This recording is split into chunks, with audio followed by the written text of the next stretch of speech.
അതായത് എൻ്റെ ലൈഫിന് വളരെ റിസ്ക്കാണ് ഈ പ്രഗ്നൻസി. അപ്പോൾ എത്രയും പെട്ടെന്ന് ആ കുഞ്ഞിനെ കളഞ്ഞ് ലൈഫ് സേവ് ചെയ്യുക, അതാണ് ഡോക്ടേഴ്സ് അന്ന് ശ്രമിച്ചത്. അബോർഷൻ ചെയ്യാൻ വേണ്ടി ഞങ്ങളെ ഒരുപാട് അവർ കൗൺസിലിംഗ് ഒക്കെ ചെയ്തു. പക്ഷേ ഒന്നും ചെയ്യത്തില്ല. ഞങ്ങളും ഞങ്ങളുടെ മാതാപിതാക്കളും പൂർണ്ണമായിട്ടും ഉറച്ചു നിന്നു. ഞങ്ങൾ അടുത്ത ഹോസ്പിറ്റലിൽ പോയി. അവിടെയും എൻ്റെ ലൈഫിന് റിസ്ക്കാണ്, അതുകൊണ്ട് എത്രയും പെട്ടെന്ന് ഈ പ്രഗ്നൻസി ടെർമിനേറ്റ് ചെയ്യണമെന്ന് പറഞ്ഞു.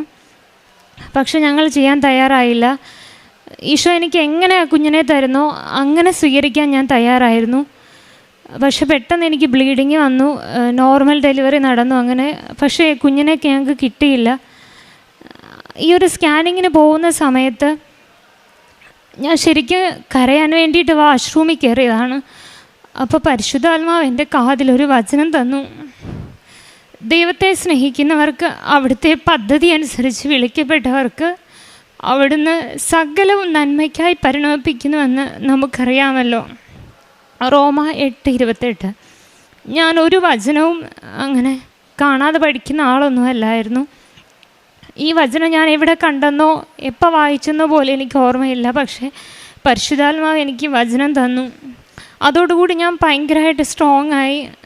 ഈ ഭൂമിയിൽ ആർക്കും ആശ്വസിപ്പിച്ചാലും ആരുടെ ആശ്വാസമൊക്കെ എന്നെ ആ സമയത്ത് ശക്തിപ്പെടുത്തത്തില്ല. പക്ഷേ ഈശോയും മാതാവും എന്നെ ഈ വചനത്തിലൂടെ ശക്തിപ്പെടുത്തി.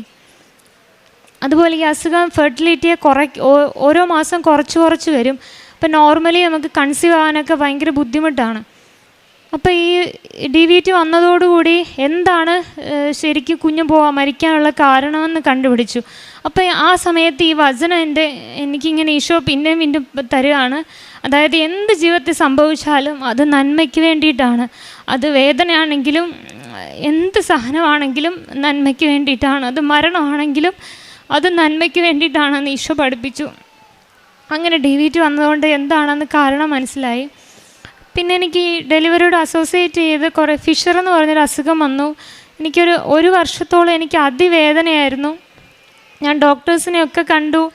അവർ പറഞ്ഞ പോലെ മെഡിസിൻ എടുത്തു, ഡയറ്റ് ചെയ്തു. പക്ഷേ എനിക്ക് യാതൊരുവിധ മാറ്റങ്ങളും ഉണ്ടായില്ല. അങ്ങനെ ഡിസംബറിൽ എനിക്ക് സർജറി ഫിക്സ് ചെയ്തു. സർജറി ചെയ്യുന്നത് തന്നെ എനിക്ക് റിസ്ക്കാണ്. പക്ഷേ വേറൊരു ഓപ്ഷൻ ഇല്ല എന്ന രീതിയിൽ ഡോക്ടേഴ്സ് ഫിക്സ് ചെയ്തു. ആ സമയത്ത് ഞാൻ വന്ന് ഉടമ്പടി എടുത്തു. ഒരു 2 ആഴ്ചക്കുള്ളിൽ തന്നെ ഞാൻ ഈ തൈലമൊക്കെ എൻ്റെ വയറിൽ തേക്കാൻ തുടങ്ങി.